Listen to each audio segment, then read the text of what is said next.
Layouts are something that confuses a lot of people with Java programming. You've got to bear in mind that Java programs could run just about anywhere. There's over 3 billion devices with Java built into them, everything all the way down to the latest Nikon camera. You know, it isn't just going to be a desktop computer with a keyboard and a mouse and Visual Basic. That you've got to assume that a Java program could be run anywhere.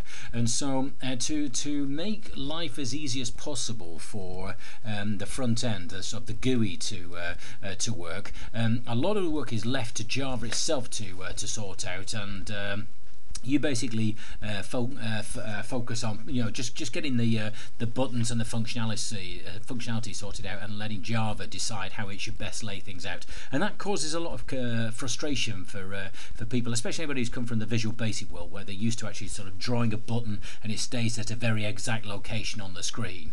So I'm just going to try and give you a sort of quick overview. There's basically, you've got 3 layouts in Java. Well, let's first of all just do the window. Let's open up. We're going to you need to import a couple of files here: Java awt.star and Java swing.star. You stick those at the top of your page to import those. If you don't, it will remind you later on that you need to import them. And then in the main here, we're just going to create a Java frame, a J frame. So we've got J frame, my frame equals new J frame, and then you've got to bear in mind with Java you have absolute control over every single bit, so you need to tell it exactly what you want to do. So when we click on the close button, so when this runs in Windows, it'll probably put a little X in the top right. The default operation for that, clicking that X, is going to be exit on close.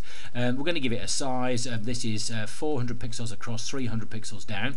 I've given it a location. You don't necessarily have to give it that thing if you don't want. I've given it a location just so that every time I run this, it'll actually produce it just about in the middle of this monitor on the left here. I'm running dual monitors at home, so 900, 400 should put it just about over here somewhere, and then you've got to decide you want to be able to see it or not, so you set visible is true, and that should get you up with a frame. If I F6 that, we should be able to see a frame. I might have to just clean the project, but let's just see if that fires up. There we are. So it doesn't do anything, it just produces it basically this talks to the underlying operating system, in this case Windows, but it'd be different for Apple, it'd be different for an iPhone, it'd be different for an Android, but it talks to the underlying operating system and says produce a window with roughly those characteristics, and there we are. And if I click on the cross on the right, there we are, it closes. So that's your J frame, and in that frame, you basically, in this frame here, you lay your components out and allow Java to do the actual positioning of them. And so the best thing I could do is sort of illustrate this for you. The default layout is a border layout, and it's basically got 5 areas to it. And if I just show you very quickly, there's some code I've written over here. If I generate Control C, if I generate here a bunch of buttons, Control V, and then we're going to set the text of each of those, Control C, set the text of each of those like this, Control V. So we've got 5 buttons, we've set the text north, south, east, west and centre, and then if I add those to a frame, I'm going to create a frame. Just a second, have I done that yet? My frame, I think probably, yes we have, there we are, sorry, I'm being silly. My frame, we've already got that. So if I now get the content pane of that frame and then add the layout. It looks slightly weird how this works, but if you go with the flow, it will sort of make sense. These are the 5 stock areas of the default border layout, and if I run that, you should then see the 5 areas. You get a button in each one.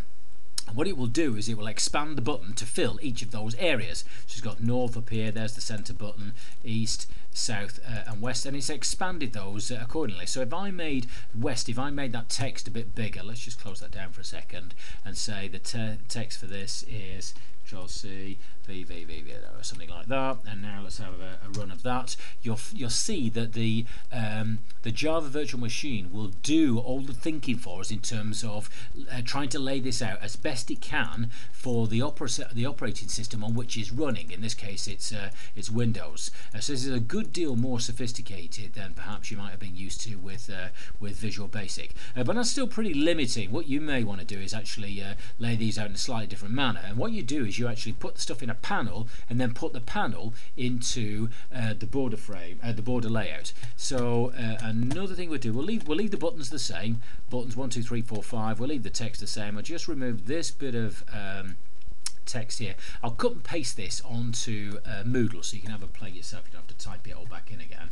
And if I just change Control C, let's just change the text of these things like this.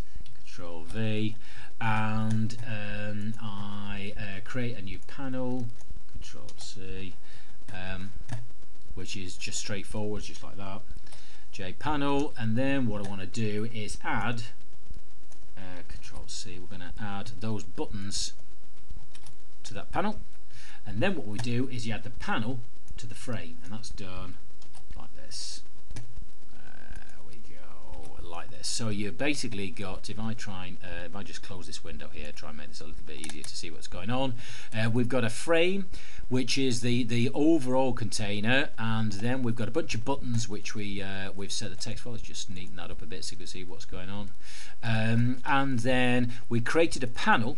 We added the buttons to panel. Now we're going to add the panel to the frame, and basically when you run that, you end up with something that looks like this. I may have to clean this just a second.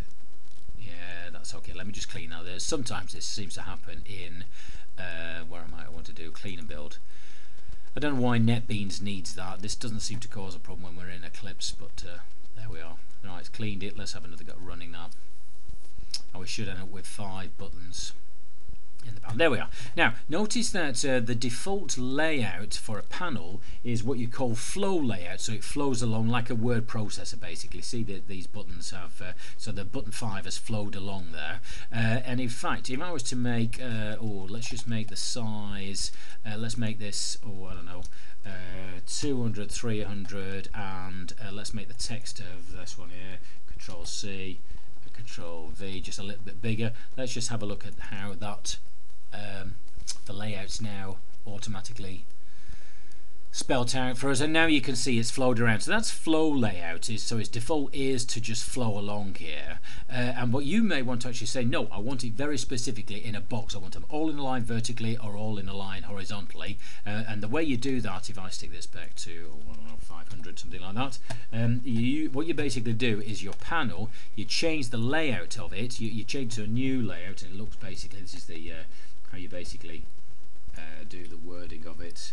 Control C, that should Control V, something like that. You change the layout to box layout is the third thing. So you've got border layout, which is your 5 areas, north, south, east, west and centre. You've got flow layout, which is word processor flows along, and that's the default layout of a panel. And then for a panel you can change it to the box layout, and I've set it y-axis, so this means it's going to be arranged in a stacked in a vertical manner. Let's just clean that. I'll show you now.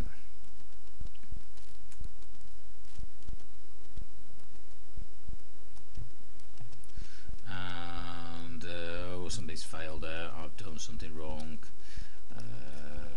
Box layout. Oh, that's right, because I did lowercase y there. Sorry, that should be a high case y. There we are. And let's just run that, and we should get it all stacked one on top of the other. There we are. 1, 2, 3, 4, 5. And you may say, well, no, I don't want it that way. I want it definitely fixed the other way. So therefore, it will be x-axis. Run the same thing, and it'll squeeze them all along the x-axis. And that's basically it. That's basically how these things work. Let me just clean that again. That will work. Just if I do run, clean and build. This is NetBeans for you. There we go. And if I run that, it will lay them out. along like that. So that's basically the idea. So you have three layout styles in layout managers in Java. You've got border layout, which is the default. That's north, south, east, west and center. You've got flow layout for a panel. You can add a panel to any of those north, south, east, west and center. And when I add this here, this thing I had here, this way I did this, I added it just to the default panel, which is center. But I could have had north, south, east, west and center and done the same. I could have had a panel within that. And then within panels, you can override the default mechanism, which is just to flow like a word processor, by using this sort of setup here. You can actually give it a very specific box layout, either x-axis or y-axis, and that's basically the three layout patterns. Have a play with that and see how you get on.